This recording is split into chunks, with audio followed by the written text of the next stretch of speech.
चिखलदरा तालुक्यात कोटमी, दहेंद्री, चुरणी भागात अस्वलाचा तिसरा हल्ल्यात शेतकरी गंभीर जखमी।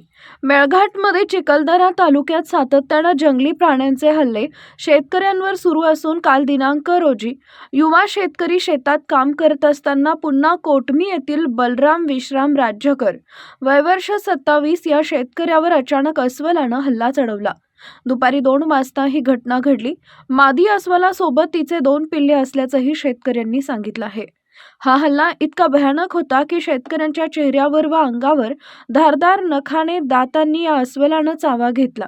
शेतकऱ्याचे नशीब बलवत्त, रक्तबंबाळ अवस्थेत शेतकरी पडलेला असताना व हल्ला सुरू असताना त्यावेळेस मुलांना शाळेत घेऊन जाणारी स्कूल व्हॅन अचानक रस्त्यावर पोहोचल्यानं शेतकऱ्याचा जीव वाचला। या आठवड्यातील ही तिसरी घटना आहे। कोटमी, दहिद्री परिसरात अन्य वन्य प्राण्यांचा हौदोस वाढला असून शेतकऱ्यांवर जीवघेणे हल्ले होत आहेत। अशा हिंसक प्राण्यांचा बंदोबस्त फॉरेस्ट विभागाच्या अधिकाऱ्यांनी करावा अशी मागणी सर्वसामान्य जनतेकडून होत आहे। हल्ल्यातील जखमी युवकाला जवळच्या काटकुम उपजिल्हा रुग्णालयात दाखल करण्यात आले होते। प्राथमिक उपचारानंतर त्याला अमरावती जिल्हा रुग्णालयात दाखल करण्यात आल्याची माहिती प्राप्त झाली आहे। Maharashtra star 1 news chief bureau Premdas Tayde, Melghat.